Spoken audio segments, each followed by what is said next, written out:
let's talk about this with Mark Littlewood. He's Director of Popular Conservatism. It's all going terribly well, isn't it, Mark? It's risible, isn't it, Julia? I mean, utterly hopeless. I was never taken with this French exchange scheme, even if it worked. But what have we learned, right? What we've learned is our politicians can't do anything because it all gets gummed up in the courts anyway. Every time. And this is pathetic. I mean, I've got a tiny smidgen of sympathy for a legal challenge about the Conservatives' defunct Rwanda scheme. I suppose you might be able to just about mount an argument that although Parliament decreed that Rwanda was safe, that there's some evidence that it wasn't. But apart from the fact that the UN and other bodies in the EU, I think, have sent people back there. What we've got to do is to get this out of the hands of the courts and back into the hands of elected politicians. There's no point, really, in just having an immigration minister if anything that he or she does is just going to be subject to lawfare and not even get off the ground. Now, I think even if this French scheme was working as planned, it's a rounding error, isn't it? But nevertheless, the fact that it's subject to legal action against it, it's just pathetic. Well, indeed. Well, I mean, look, but yesterday, we talk about an Eritrean. They got three people out, but an Eritrean migrant. He claimed he was the victim of modern slavery.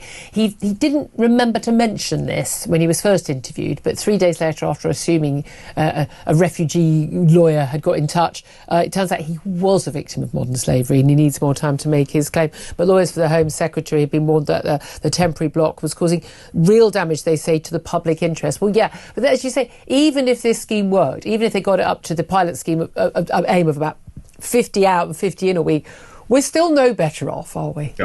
Yeah, and I wonder, I'm starting to think, Julia, that we're tackling this down the wrong end of the telescope. Obviously, we're going to need deportations to work better, and we're going to have to change our legal system to do that. Yeah. But the big issue is the magnet that is pulling people in. Yeah.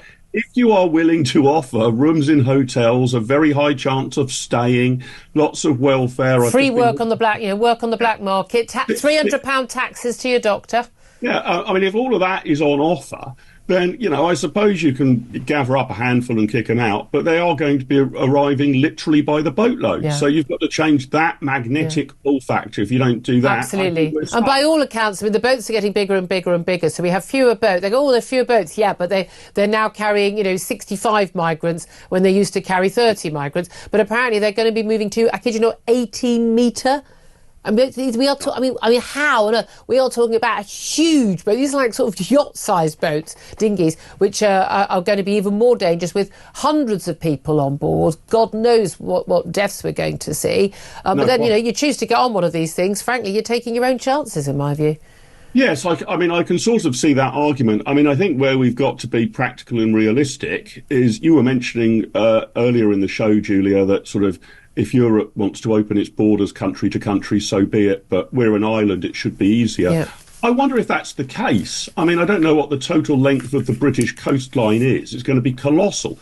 If you are absolutely determined to make it from mainland Europe to some spot on the British coastline, it's pretty difficult to stop you. We should try. The English Channel needs to be better policed.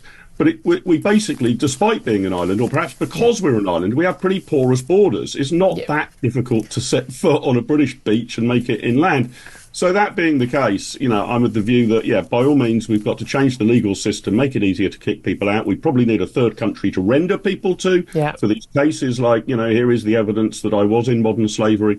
But you've got to stop the flow, not just deal with the stop. The government says, we've got lots of concern, and we've seen with the asylum hotels, although there's an argument, at least we know where they are in asylum hotels, rather than living next door to us. But Shabana Mahmood, the Home Secretary, is going to apparently attempt to deport an Ethiopian asylum seeker.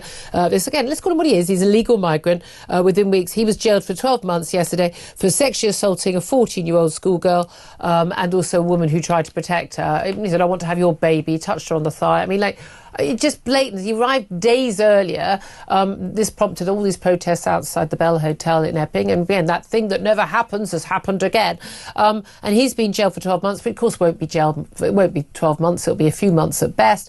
But the Home Secretary said she's going to deport him. I bet you anything he'll be able to claim to his lawyers that because he's got this conviction, this sexual assault conviction, that he would be facing, persecution in Ethiopia, and therefore we couldn't possibly send him back. I bet you anything that's the argument they use in the asylum tribunal.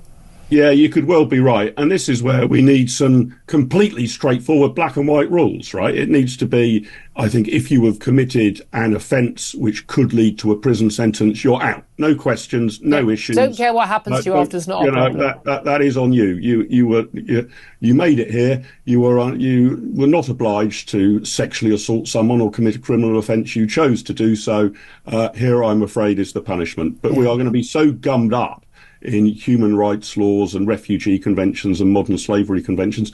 I mean, I'm not saying we should rip all of that up, right? If you really can prove that you're a law-abiding person who is fleeing slavery, I will give you an absolutely fair hearing. Yeah. But we cannot believe that that is what is happening in the broad sweep in the majority. And also the fact that they're mostly young men. It's amazing how many women don't appear to be victims of these crimes, isn't it? Mark Littlewood, thank you for joining us. So much more I want to talk to you about, but so much more to go on the show.